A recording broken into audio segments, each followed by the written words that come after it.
Jason Chandler sat on the couch, fixated on his phone until Karen, his wife of nearly 10 years, called with unsettling news.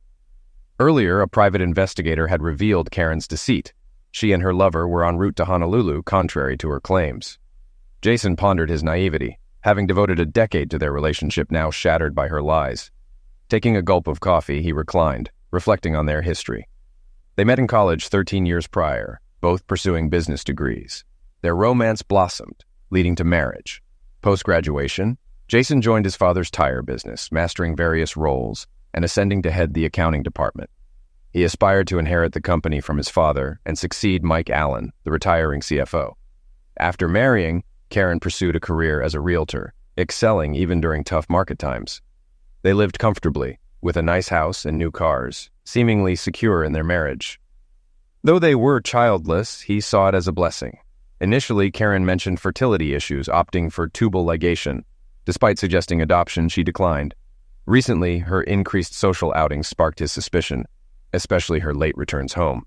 Despite expressing his concerns, she dismissed them, attributing her absences to work stress. "What were you doing out so late?" he inquired as she returned home one night, looking disheveled with a scent of cigarettes clinging to her clothes. "Just hanging out, having a few drinks," she replied defensively. "It's my business, Jace. I can take care of myself." Jason was taken aback by her tone, a departure from her usual demeanor. Seeing his reaction, she softened. "I'm sorry, Jace," she apologized. "It's just work stress getting to me." "You've handled market pressures before without this," he pointed out. "What's changed?" "It's tougher than ever out there," she explained. "Competition's fierce and the pressure's relentless." "I get it, but don't take it out on me," he reassured her. "I'm on your side." She hugged him, expressing regret. "You're right, dear, I'm sorry." "Agreed, but please freshen up," he requested. "You reek of smoke." "Apologies, it was smoky at the club," she conceded, heading for a shower. He was already asleep when she joined him in bed. Over time, their closeness dwindled from several times a week to barely once a fortnight. Her interest in his life waned, and he noticed her blatant lies, like the day she claimed to be at the office when she wasn't. He refrained from confronting her, sensing her potential explosive reaction. He pondered how many more lies she might have told. Lying awake beside her, he gazed at her, his worry evident. "What's on your mind, Jace?" she inquired. "I'm worried," he admitted. "About what?" she probed. "Us," he confessed. "It feels like we're growing apart. Do you still love me?" "Of course, sweetheart," she reassured, embracing him. "You know that, right?" I honestly don't know," he confessed. "It's been a while since you said it, and our closeness has dwindled. You're out more than you're home." "I'm sorry," she apologized. "Work's been overwhelming. I do love you. Please trust me." "Can you show me more?" he requested. "Of course, baby," she affirmed, kissing him. They made love that night, soothing Jason's worries temporarily, but concerns lingered. A month passed and the cycle repeated. Jason began to suspect something deeper. One day, his friend Ron asked to meet urgently. "Sure, let's grab a beer," Jason agreed. "I can't explain over the phone," Ron insisted. They met at the bar, and Ron dropped a bombshell. "I saw your wife today," Ron disclosed. "Yeah? She's in real estate, showing houses," Jason shrugged. "I'm certain," Ron affirmed, "but I never knew real estate involved such closeness." "Seriously?" Jason exclaimed. "You must be kidding." "I wish I were," Ron sighed. "I saw Karen with another man holding hands and kissing. It wasn't innocent." "That can't be right," Jason protested. "Are you sure it was Karen?" Ron showed him a photo, confirming his suspicions.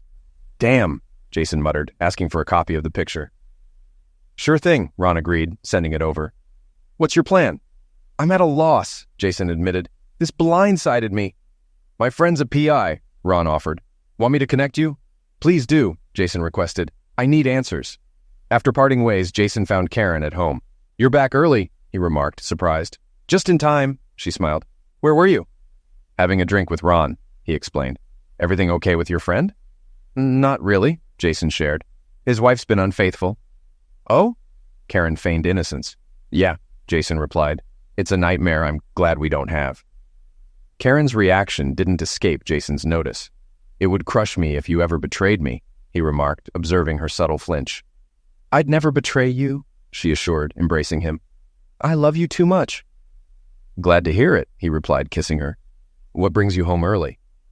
Our company's convention starts this weekend, she explained. I wanted to pack early and spend time with you before we're apart. Where's it held? He inquired. Las Vegas, at the Westgate Resort Hotel, she answered. We leave Friday after lunch. Another award this year? He asked, aware of her past achievements. I suppose, she replied. They kissed again, and he suggested celebrating their anniversary in Vegas. She declined, citing work commitments. Disheartened, he agreed to celebrate later. The next day, he contacted Ron for a PI recommendation. Before lunch, he met with the investigator. Good morning, Mr. Chandler. The investigator greeted him in his cluttered office. Glad to meet you, Ron greeted. Call me Jerry. What's the deal? Jason briefed him on Karen's Vegas trip. Vegas, huh? Jerry mused. You think she's up to something there? Could be, Jason admitted. I've got contacts there who owe me favors, Jerry offered. We'll keep tabs on her and can set up surveillance if you give me a room number. It'll cost extra. Expected as much, Jason nodded. But I need to know the truth. Jerry handed him a digital audio recorder. Easy to use. Just slip it under her car seat, voice activated, retrieve it later. She usually parks at the airport, Jason noted. Perfect, Jerry nodded. We'll handle it. If she slips up, we'll know. Here's my private line for updates. Thanks, Jason said, taking the number. Thanks, Jason said, writing a check from his personal account, not the joint one. They had separate personal accounts and agreed to allocate up to 10% of their earnings. Jason usually spent his on clothes and gifts for Karen, saving for a cruise until now. That night, Karen packed for the trip. Jason offered to help, noticing her excessive luggage. Curious, he peeked inside and found birth control pills, despite her previous claim of tubal ligation. He photographed her belongings, noting club attire and revealing bikinis, including an open micro bikini he'd never seen her wear. He discreetly placed an audio recorder in her car and ensured it was activated before locking up. This might be the last time, Jason pondered sadly, foreseeing their closeness fading as husband and wife. The next morning, Karen shared her hotel room number and promised nightly calls. Love you, she said, kissing him. Love you too, he replied, watching her drive off. At work, he informed Jerry of Karen's room number. Got it, thanks, Jerry acknowledged, ready to deploy his team. Later, Karen called from the airport, planning to update him upon check-in. Love you, she reiterated. Love you too, baby, he echoed internally, concealing his doubts. When his father approached, sensing his distress, Jason confided in him. That's rough, son, his father sympathized. I never would have guessed. Same here, Dad, Jason agreed. If you need us, we're here, his father offered. Thanks, Dad, Jason appreciated. Leaving work early, he found Karen's car at the airport, retrieving the audio recorder. Despite the tidy car, doubt lingered. On the drive home, Karen called. Hey, just got here, she informed him. Thanks for telling me, he acknowledged. Just settling in, she continued. I'll call you tonight. Love you. Love you too, he reciprocated. At home, he activated the audio recorder, hoping for nothing incriminating. Mostly there was road noise and her radio. Halfway through, however, reality hit. He listened to her conversation via Bluetooth. Hey, baby, a man's voice greeted. Hello, stallion, she flirted. A stud muffin? Jason scoffed internally. Who's this clown? Last week was amazing, the man reminisced. Glad you enjoyed it, she giggled. Plans for next week? Already arranged, he confirmed. Did you tell your husband? Not yet, she admitted. I've got it handled. He suspect anything? The man inquired. Nothing, she assured. He's clueless. Hope you're right, he said. He'll believe anything, she boasted. Okay, he conceded. Pulling up to the airport, she announced. See you at the hotel tonight, okay? Can't wait, he replied. Bye, love. Bye-bye, she concluded, ending the call. Jason stared at the tape recorder, shocked by what he'd heard. He replayed the recording to ensure he hadn't misinterpreted. She wasn't just cheating. She had plans for their anniversary week that didn't involve him. Frustrated, he cursed internally and pondered the duration of her affair and who her partner was. Grabbing a beer, he sat at his desk, contemplating recent events. Had he overlooked obvious signs? He questioned what else she might be concealing. He had respected her privacy, but now felt compelled to investigate. Knowing where she kept the key, he retrieved it from their jewelry box and headed to her office in the spare bedroom. He accessed the desk, driven by betrayal to investigate. Inside, he uncovered a web of lies. Karen had deceived him throughout their marriage. Shockingly, her personal account held over $250,000, far exceeding their agreed-upon savings limit. Examining her expenses, he found lavish gifts, including a pricey men's Rolex watch likely for her lover. Her purchases also revealed expensive clothing and visits to Planned Parenthood for feticides, which she paid for in cash. He pondered the paternity of the terminated pregnancies and her consistent use of birth control over the years. Additionally, he discovered a receipt for Plan B pills purchased just days earlier. And there's more. He found a recent receipt for a hefty down payment on an apartment in an affluent neighborhood, pondering if it would serve as her love nest or an exit strategy. Other receipts revealed payments for utilities and new furniture, prompting him to consider if one of the keys he found was for her new place. Determined to investigate further, he powered up her computer, finding passwords conveniently listed beneath the keyboard. He accessed her email, surprised to find her credentials saved, indicating her confidence in her secrecy. Shockingly, he uncovered exchanges with Greg Wilson detailing their carnal encounters, dating back nearly a year when he first noticed changes in her behavior. Initially meeting in hotel rooms, they later rendezvoused in houses she was selling. One email from 6 months prior provided some answers to his questions. "Did you handle that little issue?" Greg inquired. "Yep," Karen replied. "I went and had infanticide today." "Shame you didn't keep the baby," Greg remarked. "You could have passed it off as Jason's." "I can't do that," she explained. "He thinks I can't conceive. He'd figure out it wasn't his." Reflecting on 6 months ago, Jason realized that was when he first caught her lying. Damn, he thought to himself. She's a deceitful, cheating woman. He scrolled through their emails. Greg had suggested they have lovemaking in Karen's marital bed, but she refused. "I won't betray Jason like that," she wrote to Greg. "That idiot has no clue," he replied. "I won't do it," she insisted. "What if you had your own place?" Greg proposed. "You could afford it with your earnings, and your husband would be clueless." "Maybe you're onto something," she replied. "I have my own account, and Jason never questions it. I'll start looking." That was 3 months ago. The down payment receipt was just over a month old. "I got a condo," she told Greg. "I put a down payment, and I'm getting furniture next week. Jason's oblivious." "Perfect," Greg responded. "We'll have fun all over that place." Jason was stunned by this news. He kept reading the emails. "Why stay with your husband?" Greg asked. "Why not leave and get your own place?" "Believe it or not, I care for him," Karen said. "He may be a cocky accountant at a tire store chain, but I have feelings for him, and he treats me right. I got the condo so we could meet without risking exposure at hotels. Plus, you're still married." "Hey, just give the word and I'll dump Christy," Greg offered. "She's a headache." "Let's see after the conference," Karen replied. "What happens after the conference?" Greg pondered. Jason began printing out Karen's letters and copying the receipts he had discovered. Just as he was doing so, Karen's number flashed on the display. "Hello?" he answered cautiously. "It's me, baby," Karen greeted. "Are you okay? You sound off." "Got a pounding headache," he lied, not wanting to tip her off. "Just settling in for the night," she informed. "Take something for that headache and rest. Love you and miss you," she added. "Yeah, same here," he muttered. "Bye." Ending the call, he pondered if she noticed his lack of affectionate words. In truth, he was seething. Determined to uncover the truth about Greg, he scoured Karen's company website and found him. Greg Wilson, the regional manager. She was indeed involved with her boss. Printing the page, he added it to his pile. Growing more agitated, he contemplated breaking into her apartment. Checking her address, he hesitated, wondering about a security system. Reviewing her documents, he spotted a code labeled alarm system. Of course she'd write it down, he thought bitterly. Closing her laptop, he left, grabbing latex gloves from the garage to avoid leaving evidence. Finding her complex, he parked in her spot and approached her door.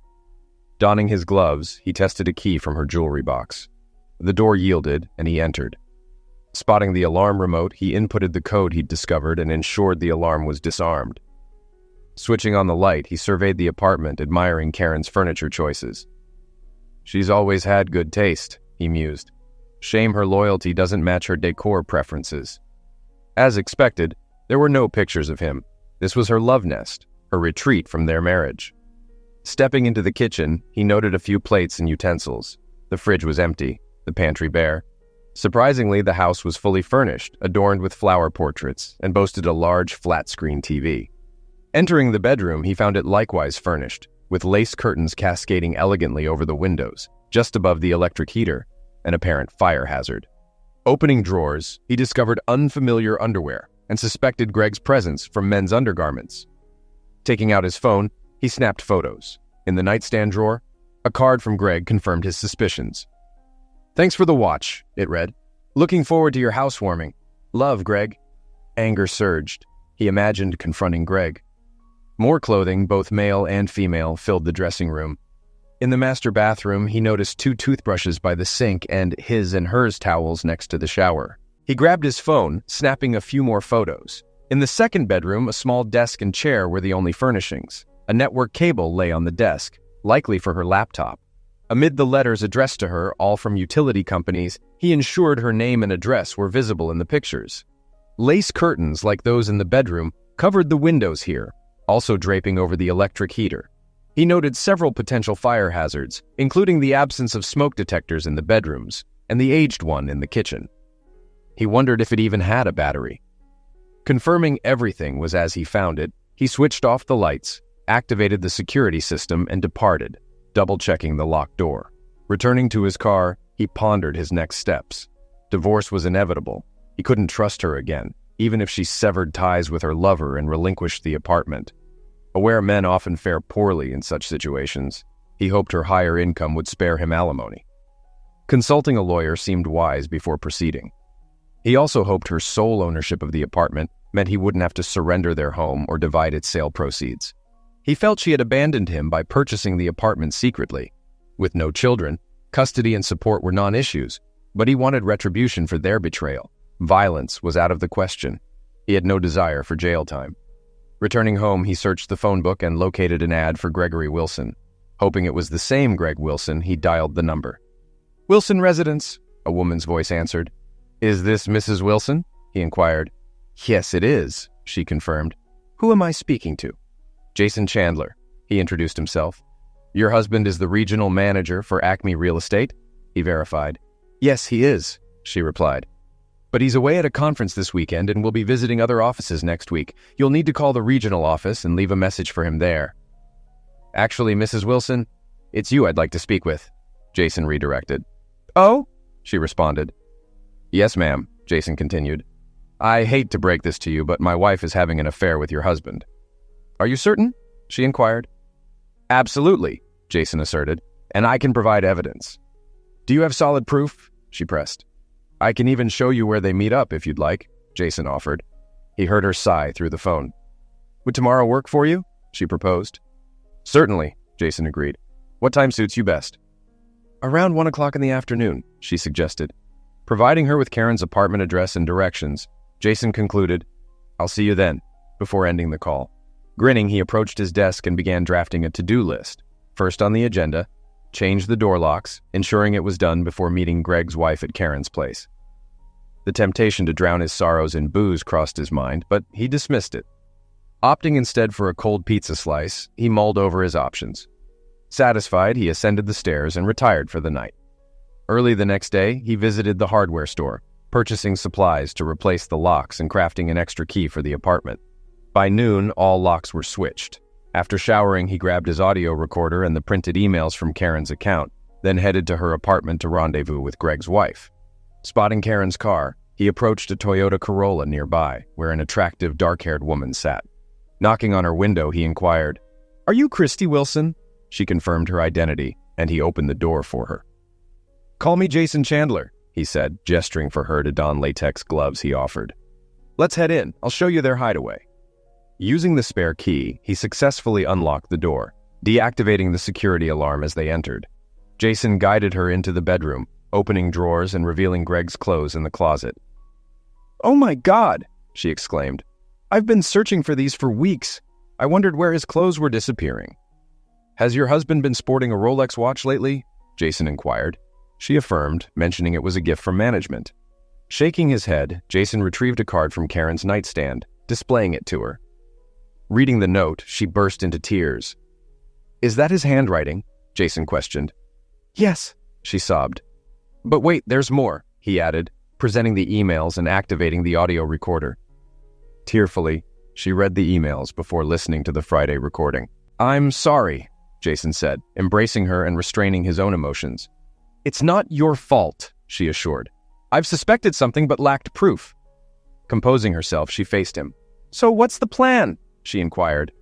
I'm filing for divorce, he declared. And I'll kick him out as soon as I lay eyes on him, she vowed. Suddenly, she brightened. I have an idea, she exclaimed. What if we help them move in together here? Jason pondered momentarily before smiling. I like it, he agreed. But we need to act fast. They'll be back soon. Greg said he'd be away for a week after the convention, she revealed. I bet Karen will find a reason to leave too. Recalling the recorded conversation, Jason cursed. Damn, you're right, he admitted. But I want her stuff out of my house pronto. Agreed, she concurred. Meet me back here in 3 hours. Sounds good, Jason agreed. I'll bag her stuff. I should be back in time. See you then, she said, rising. Jason observed her, struck by her petite stature and charm. He couldn't fathom why Greg would cheat on her. They left the condo and arrived 3 hours later, their cars brimming with bags of the couple's belongings. Dumping the bags in the sparsely furnished second bedroom, they didn't worry about breakage, knowing it would take the cheating spouses hours to sort through everything. I don't know about you, but I wasn't too careful with his stuff, she remarked. Jason chuckled. Same here, he admitted, sharing a high five with her. Glancing at her, he announced, I don't know about you, but I'm famished. Me too, she agreed. I could really go for a juicy hamburger. A big cheesy one. Sounds perfect, he replied. I know just the spot. Care to join me? My treat. Lead the way, she replied. Heading towards the bar he frequented with Ron, she followed. Upon parking, Christy eyed the building skeptically. A bar? She questioned. Trust me, he assured. They serve the best burgers here. You'll love it. Okay, she acquiesced. But I hope you're not planning to ply me with booze and take advantage. Chuckling, he reassured her. As tempting as that sounds, I wouldn't do that, he quipped. Darn, she joked, laughing. Inside, they ordered beers, burgers, and fries, exchanging stories about their failed marriages over the meal. Their narratives shared similarities, meeting in college, quick marriages, but diverging desires regarding children. He inquired if she was a CPA, to which she replied negatively, expressing hopes of pursuing it someday. Jason shared his professional background, mentioning opportunities in his field. Maybe we can help each other out if you give me your resume, he suggested. I can certainly do that, Mr. Chandler, she responded, taking a bite of her burger. His cell phone interrupted the moment with Karen's caller ID flashing. Answering in a neutral tone, he greeted, Hello? Karen's voice, slurred from booze, came through. Hey, baby, she chirped. What are you up to? Just grabbing a burger at the bar, he replied. What's going on with you? Guess what? She blurted out. I won the Best Salesman Award, she announced before he could respond. Congratulations, he said flatly. Yes, and they want me to stay in Vegas next week to work with their agents, she continued, fabricating. He already knew it was a lie. That's great news, he feigned enthusiasm. What about our anniversary this Wednesday? He reminded her. I know, and I'm sorry, she apologized. Maybe we can celebrate next weekend. No worries, he assured. I understand your work is important. I wouldn't want you to miss a big opportunity. What's that supposed to mean? She queried. Nothing, he brushed it off. Just that our 10-year anniversary only happens once. But I know your job matters to you. Don't stress about it. Yes, work matters. But I thought you'd be happy for me, she sighed. I am, he insisted. Go work with your agents. I'll be fine. I love you, she affirmed. Good, he replied. Me too. Bye. Ending the call, he turned to Christy. That's that, he informed her. She shook her head sympathetically. She picked Greg over your anniversary, she remarked, placing a comforting hand on his. He fought back tears. A man he barely knew showed more concern than his own wife. What a disappointment. I'm sorry, she offered. Thanks, he managed, attempting a smile. He retrieved Jerry's card and dialed his private number. Jerry, he greeted when the older man picked up. Jason Chandler here. Just spoke to Karen and she claims she'll be in Vegas for another week. And you don't buy it? Jerry inquired. Not for a second, Jason confirmed. I was just working on your report, but I'll have my guys surveil them and see what unfolds, Jerry continued. We can proceed. The conference wrapped up a couple of hours ago and they're apparently enjoying themselves. Most attendees will be heading home tomorrow. Oh, and your wife and her lover spent last night together. I've got footage you might want to see. I'll email it to you, included in my report. That'd be great, Jerry, Jason acknowledged. Thanks. Ending the call, he turned to Christy. Tomorrow, we'll get to the bottom of this. he stated. My PI caught those two lovebirds spending the night together. He's sending over some video footage. Would you care to watch it with me? Not particularly, she admitted, but I feel like I should. Understandingly, he nodded. Well, let's head to my place, he suggested, rising. After settling the bill at the bar, they departed for his house. Once there and settled in his office, the video arrived in his email.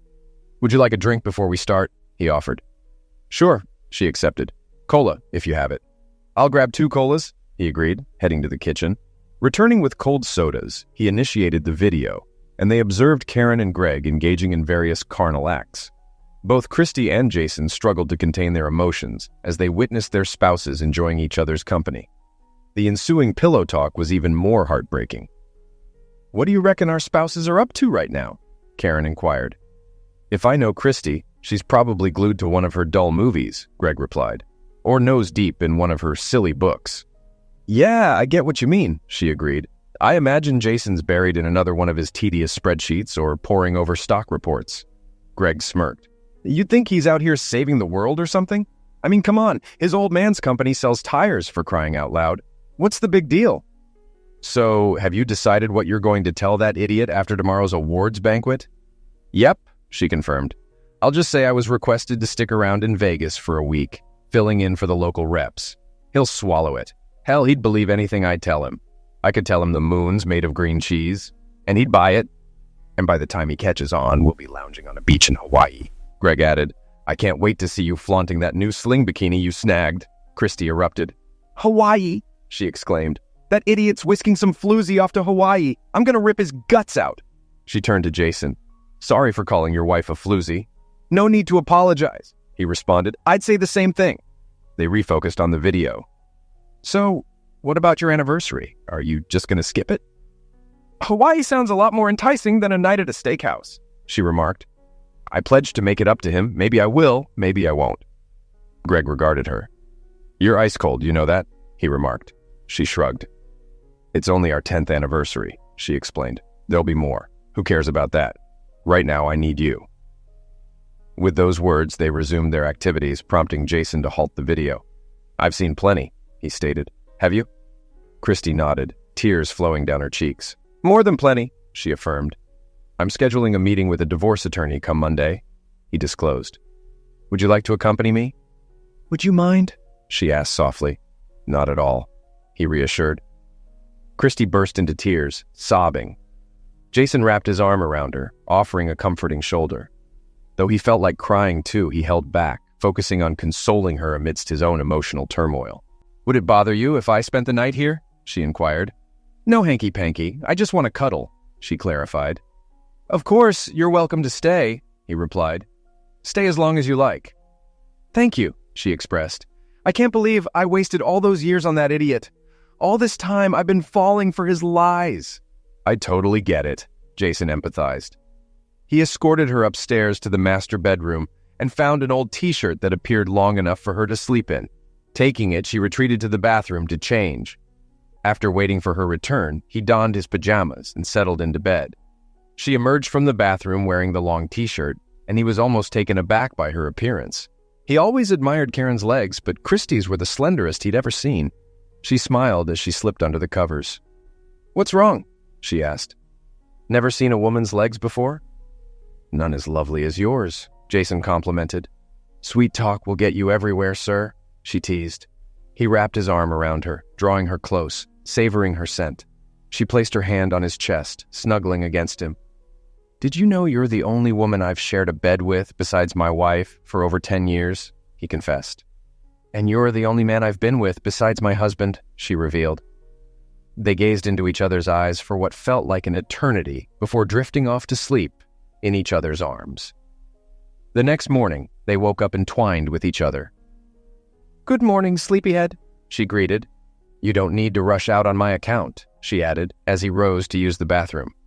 Good morning, beautiful, he responded. I'll be quick. He relieved himself in the bathroom, which proved challenging given his state of arousal. Upon returning, he found Christy already tidying up the kitchen and preparing scrambled eggs and bacon for breakfast. Glancing at the clock, he noted it was 8:30 a.m. His gaze returned to Christy, enjoying the sight of her cooking in his old t-shirt, momentarily reminiscing about the times Karen used to make breakfast for them. "Wow, that smells amazing," he remarked. "I hope you don't mind me taking over your kitchen," she said. "Not at all," he assured her. "I can't recall the last time someone made me breakfast." "Karen never cooked for you?" she inquired. "She used to," he acknowledged, "but she stopped a while back.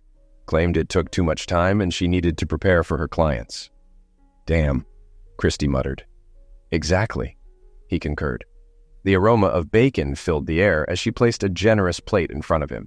He devoured the meal hungrily, as if he hadn't eaten in weeks. "Wow, that was amazing. Do you cook like this every morning?" "Whenever I can," she replied. His phone interrupted, displaying Jerry's name and number. "Hey, Jerry," he greeted. "Working Sundays now?" Jerry chuckled. "More often than I'd like," he admitted. "I wanted to update you. Your wife and her lover boarded their flight from Las Vegas just before 6 o'clock this morning. They had a layover in Los Angeles for about 40 minutes. And the plane departed an hour ago. They'll touch down in Honolulu in approximately 5 hours. I've got the flight details if you need them." "Got it," Jason confirmed. "They're on American Airlines Flight 31, Jerry added. "I've got a contact in Honolulu ready to track them once they land." "Thanks, Jerry," Jason said, jotting down the information. After ending the call, he turned to Christy. "Well," he began, "here's the update. They're en route to Hawaii." As the plane ascended, Karen settled into her seat. Glancing out the window, she watched as they flew over the Pacific Ocean. "This is it," she mused to herself. Glancing to her left, she noticed Greg already asleep in the neighboring seat. She closed her eyes briefly, reflecting on the past decade. Brief pangs of guilt swept over her for betraying her trusting husband. Somewhere deep down, she acknowledged this as just another in a series of poor choices, yet she justified it to herself. She hoped it would all resolve without Jason ever finding out. Perhaps their marriage would continue, and they would grow old together, eventually retiring peacefully. Her initial misstep was disclosing to Jason that she couldn't conceive. In reality, she was capable, but she harbored no desire for a family. Motherhood might allure some, but not her. Thus, she informed Jason of purported medical hurdles necessitating tubal ligation. He accepted, eventually consenting. However, complications with the IUD arose, compelling her to discontinue its use due to pelvic discomfort and headaches. She resorted to conventional birth control pills, supplementing with the calendar rhythm method to avoid physical engagement during peak fertility. Though mostly effective, she found herself pregnant twice. The first instance occurred with her husband. Fearing his response, which would unveil her initial deceit and her reluctance for parenthood, she discreetly underwent infanticide, financing it privately. Luckily, they had established separate accounts alongside a joint one. Initially, they agreed on her contributing 10% of her earnings to the joint account, but she manipulated the arrangement. She could have funded the feticide independently, keeping Jason unaware. The second pregnancy arose with Greg, approximately 6 months prior. She divulged the situation to her paramour and opted for another feticide, covering the cost from her personal account, hoping Jason would remain oblivious. Then came her extramarital affairs. Throughout the initial 7 years of marriage, she remained loyal to her husband. However, everything shifted one day when she encountered a client, strikingly handsome and affluent. In a fleeting moment, she made a decision she never regretted. They engaged in intense, passionate closeness within the confines of a lavish house she was showcasing, and he exhibited gratitude by purchasing the property outright. Such encounters were infrequent, maybe occurring 10 times over the subsequent year and a half. Later, she discovered others engaged in similar behaviors. Though she experienced fleeting guilt, she reasoned, "What the heck? If other women could indulge without consequence, why couldn't she?" In her view, it bore no relation to Jason. Her love for him remained steadfast, and what he didn't know wouldn't cause injury. Then she encountered Greg, and everything altered. He embodied everything her husband lacked. Jason was analytical, pondering decisions meticulously, whereas Greg was impulsive, deciding on a whim. Jason's path in life, both personally and professionally, had been predetermined. He dedicated his career to his father's tire business, a trajectory he continued, set to ascend to CFO and ultimately president and CEO. Conversely, Greg's future was uncertain. He embraced each day as it came, living in the moment while Jason contemplated the future. Their approaches in bed were starkly different. Jason prioritized her pleasure, while Greg was more forceful, leaving her feeling shattered. Initially, their liaisons occurred in discreet motels or houses they were selling, but she grew apprehensive about being spotted and alerting Jason or Greg's wife, Christy. Then, after Jason voiced concerns about their relationship, she distanced herself from Greg, momentarily redirecting her affection toward her husband. However, her resolve waned, and Greg sought to reconcile, but she feared Jason discovering their affair. To mitigate this risk, she decided to purchase her own apartment, providing a private sanctuary for her and Greg. Despite Jason's conservative demeanor, she harbored lingering emotions for him. Their decision to file tax returns separately facilitated her departure with Greg while still benefiting from tax breaks. It seemed like a win-win situation, or so she convinced herself. These events culminated in her plan to spend a week in Hawaii with Greg, masking her absence from the office as a vacation with her husband after their corporate meeting. Simultaneously, Greg informed his wife of his upcoming travels, a routine occurrence. She deceived Jason, claiming a week-long trip to Vegas, confident that he would believe her every word. Although she regretted missing their 10th wedding anniversary, she vowed to compensate upon her return, ensuring her secret remained intact. She grinned as she gazed at the azure water beneath them, thoughts drifting to Hawaii. Greg had purchased a daring open bikini for their trip, eager to watch her undress and indulge in beachside self-pleasure. The notion stirred arousal between her thighs, tempting her to succumb to the urge right then and there. Contemplating a clandestine bathroom rendezvous later, she glanced at her phone, half expecting a message from Jason. His preference for calls or face-to-face communication didn't surprise her. A smirk played on her lips. A sudden shudder and change in engine pitch hinted at turbulence. As the plane dipped and the engines altered their tone, dread crept in. Glancing out the window, she realized the gravity of the situation. Panic erupted in the cabin, gravity pressing her into her seat. The sight outside confirmed their descent. "Oh God," she thought, resignation flooding her. "This is it. We're going down. I'm going to die."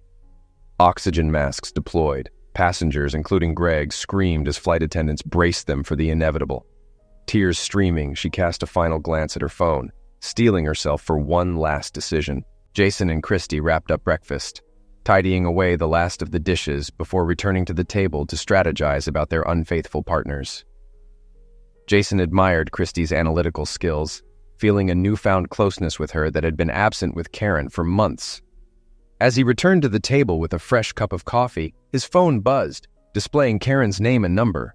Putting it on speaker, he answered, greeted by Karen's panicked voice amidst background clamor and distant shouts. "Jace!" she yelled, barely audible over the chaos. "Karen, what's happening?" he asked, straining to hear. "Plane, down, sorry." Her voice crackled before the call abruptly ended. Stunned, Jason and Christy exchanged glances. Attempting to call Karen back proved futile as it went straight to voicemail. Turning to Christy, Jason urged her to contact Greg. Rushing to retrieve her phone from her purse, Christy dialed Greg's number, but it too went unanswered, diverting to voicemail. Jason headed to his home office, powering up his computer to seek more information.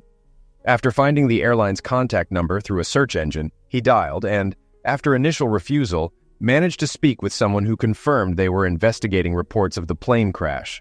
Leaving his and Christy's contact details, along with Karen and Greg's, he was assured they would be notified of any updates. With nothing further to find online, he estimated it would be at least an hour before they received any news. They headed to the front room, switching on the TV in hopes of catching any news updates. Jason flicked through channels, but there was no breaking news. Reflecting on the events leading up to this moment, he glanced at his phone. Finally, a news network flashed a report that an American Airlines flight bound for Honolulu had crashed in the Pacific Ocean, though without providing specifics. "Oh God!" Christy exclaimed, her hand covering her mouth. Jason embraced her, silently praying for Karen's safety. Despite the strain in their marriage, he couldn't bear the thought of her perishing. An hour later, the phone rang. Jason muted the TV and answered. "Mr. Chandler?" a woman's voice inquired. "Speaking," he confirmed. "I'm calling to inform you that your wife's flight has crashed," she relayed. "I have no further details at this time, but we will update you as soon as we learn more." "Thank you," Jason responded, ending the call. He and Christy held each other, tears welling in their eyes. Shortly after, Christy's phone rang, delivering the same grim news. Soon after, his father called. It wasn't uncommon. His parents often reached out upon hearing news like this. "Hey, Jace," his father greeted. "Hi, Dad. How are you?" Jason replied. "Just got back from church. Did you see the news about the accident?" his father inquired. "Yes, I did," Jason confirmed. "It's awful," his father lamented. "By the way, how's Karen? Wasn't she on her way back from Vegas?" "She's not doing well, Dad," Jason disclosed. "She was on that plane that crashed." "What?" his father gasped. "What was she doing going to Hawaii without you?" "She was with her boyfriend," Jason disclosed. "Oh my God," his father reacted. "I'm sorry to hear that, son. Take a week off and sort things out. Let Mike know if there's anything we can do. Just give me a call, okay?" "Thanks, Dad," Jason expressed gratefully. He wrapped up the call, his mind swirling with a mix of emotions. On one hand, he felt a deep sorrow knowing Karen was likely gone.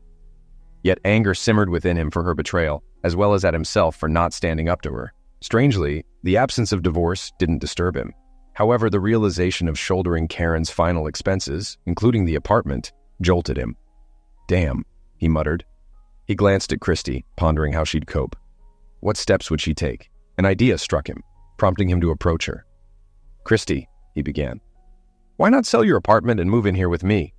She met his gaze, tears brimming in her eyes. "Are you serious?" she questioned. "Absolutely," he affirmed. "There's a spare room upstairs, and with the upcoming challenges, maybe we can support each other through it all." After a moment's consideration, she responded, "Why not? But under one condition." "What's that?" he inquired. "That I share your bed," she stated. "Really?" Jason's thoughts raced, realizing things were moving quicker than anticipated. Dismissing doubts, he resolved to seize the moment. "Sure," he agreed. "It's been ages since I felt genuinely comfortable with my husband. Last night was the first time in years I felt fulfilled. Is that all right?" "More than all right," he assured her. "Then it's settled," she confirmed. "I'll grab my belongings from home and be back tonight." Jason nodded. "I'll be here," he promised.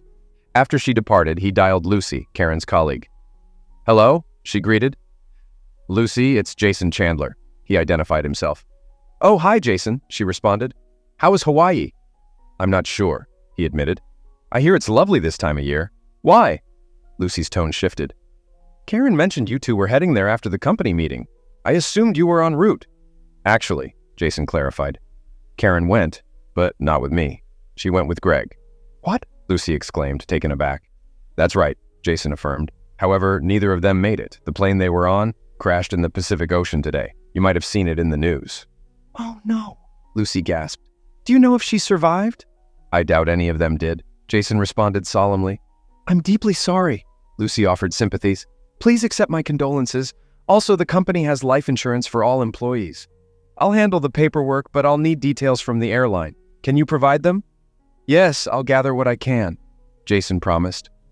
"But I have a question for you." "What's that?" Lucy inquired. "Were you aware of Karen's affair with Greg?" Jason queried. "I had my suspicions. There were whispers, but nothing concrete," Lucy admitted.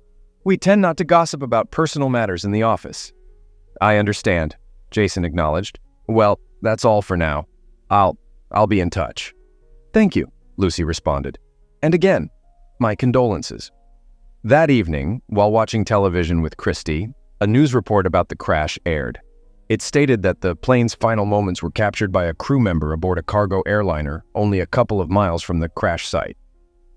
The TV station aired an amateur video showing the plane rapidly descending nose first. The plane appeared to disintegrate upon impact with the water, the report conveyed. The cargo ship altered its course to aid in the search for survivors. While they retrieved several bodies from the water, unfortunately, there were no survivors. Additionally, they recovered a significant amount of luggage, which included belongings belonging to Karen and Greg. However, their bodies were not among those recovered. In the following months, Jason and Christy experienced a whirlwind of activity. Christy moved in with Jason and sold her own house. Jason had to handle Karen's apartment, which held nothing of value to him. Consequently, he donated everything to Goodwill, which gladly accepted it. Later, he sold the apartment, recouping Karen's original investment.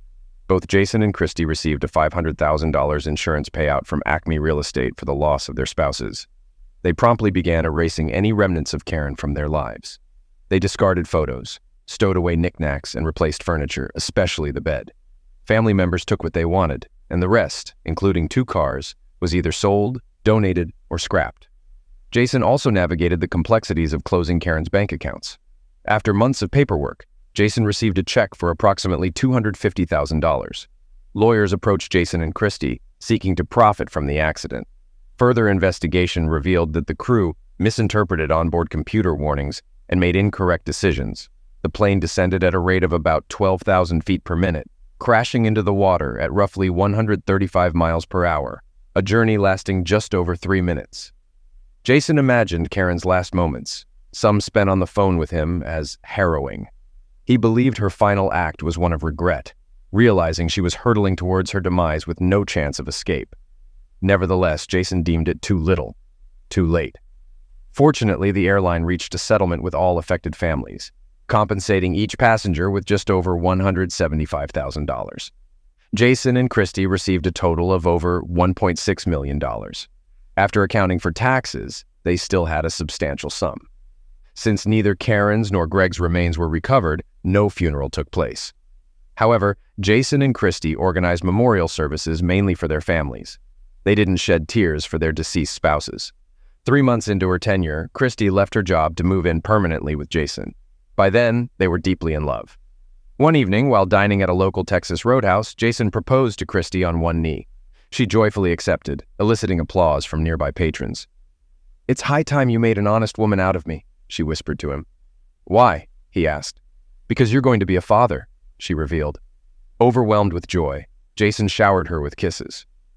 "I love you more than anything," he expressed. "And I love you even more," she reciprocated. "Just one request." "What is it?" he inquired. "Please don't ask me to fly anywhere," she pleaded. Laughing, Jason embraced her tightly. "Don't worry, my dear," he assured her.